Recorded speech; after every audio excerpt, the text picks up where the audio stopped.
Hi, in this video I'm going to step you through an overview on hiring a freelance virtual worker for your project.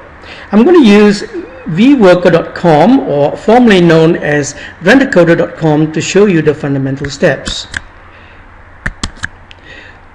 Okay, basically a virtual resource agency provides services for both employers and workers. Employers being people who post jobs and projects and hires virtual worker for the project.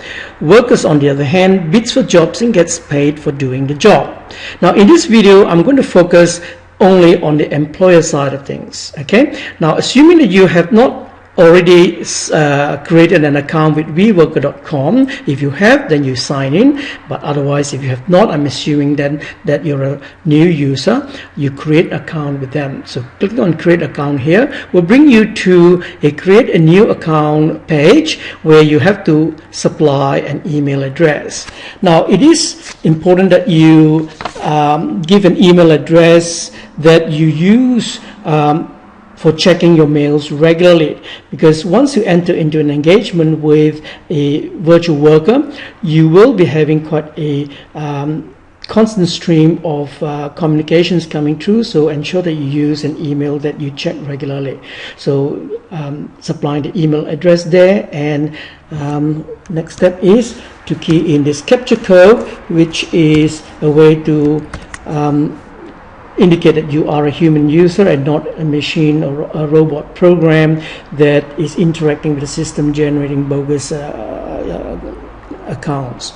Okay, so you'll be brought into this screen which is asking for an email verification. You notice that here an email would have been sent to you, your email account that you have supplied, and in that email there will be a verification code. Now retrieve the verification code and key in the verification code in this box and click OK, and that's the easy way to create an account with vworker.com. So assuming that you have now created an account, you log onto vworker, and you see that in their homepage there are two main areas that cater for the two big groups of people, one being the employer, which is yourself, and the other is the virtual worker. Now assuming that in this instance, as I'm saying, that I am focusing on the employer side of things, so let's click on how does it work and go to the employer page. And you'll find that in this employers page there's quite a lot of good information that you can get from here. So spend some time and read through this step-by-step information on outsourcing. There are 6 steps over here, and below here you get a vWorker overview video that would give you a good idea as to the type of services that you will be able to get from vworker.com itself. So now let me just go into a few of these steps and point out a couple of things to you.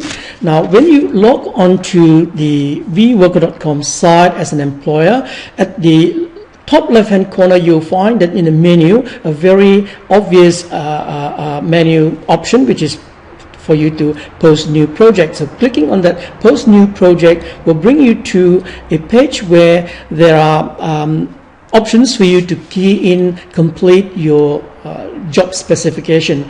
And it is very important that you supply detailed specifications for your job, because virtual workers out there trying to bid for your job will read this job specification, and based on the specifications given, they then gauge the skills, their skills, whether they have the right skills to perform the job for you. So it's therefore very important that you are very detailed and very clear on what you require and what your expectations are for this job that you are posting. So once you post that job, you will be able to see the different bids that are coming in from workers that are vying to take up that job. Now you will be informed every time a worker bids for the job or make comments or ask a question. An email will be sent to you notifying you that there is an entry made. You can then log on to vWorker into your account and check for the bid that has come in. You can also enter into a correspondence with the worker to inquire about their qualifications and whether they are suitable for the job that you are posting. Now, in the job bidding, you will find that there is a window that will list down the people who have bidded for your job. And as you can see from here, for example, there are 3 people who is bidding for the job, where they are located, the city and the country. Now, there's a very useful matrix here, which is the rating matrix. It's good to look at it because it gives you an idea that worker's rating. Now, this rating is being given by employers that has employed this particular worker for an earlier project, and on completion of the project they then rate the worker. So in this instance, it gives you a good idea, a review as to the capability, the type of personnel, the type of characteristics, the skill sets and so on. So this rating is a very handy metrics that you could use to gauge the type of worker that you will be hoping to or intending to employ. Okay.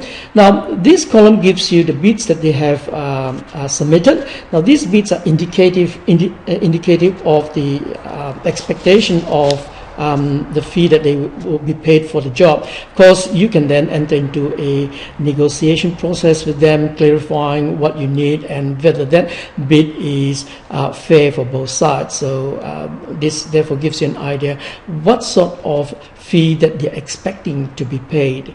So once you go through this selection process, read through some of their qualifications, and maybe you might be entering into some correspondence with them, trying to negotiate with them to see which particular worker that you would want to employ. And once you have chosen the worker, then you will be paying some money into an escrow fund. And in this instance, the escrow fund is set up by vworker.com themselves. And this escrow fund is really something that is very handy and very good, because it's a licensed service set up to collect, holds and sends the employer's money to a worker according to an agreed instruction.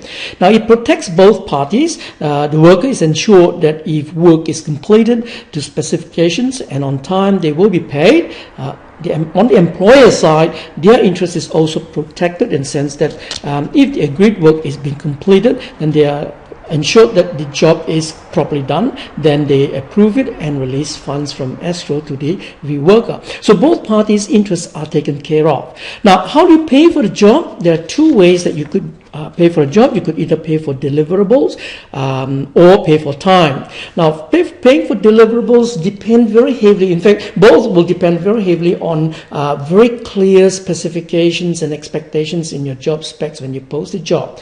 So in this instance, when you pay for deliverables, you might be having a number of milestones that you have to achieve, and the final outcome is that particular task is delivered to your specifications. And when that is done, then you accept it, approve it, and fund it, and it's released to the worker. Quite oftentimes, workers do want to negotiate for some partial payment at some partial completion of the job. For example, if 50% of the task has been completed, they would like to be paid. And I think it's a good idea in this instance to release 50% of the fund. That way, it entices the worker and gives them impetus and encouragement to continue working on the project and be responsible and be able to deliver the complete expectation of the project. So it works well for both sides. Now, another way to pay for the project is to pay for time. In this instance, in paying for time, there is a system that has been set up by vworker.com that is in using an AccuTime card system.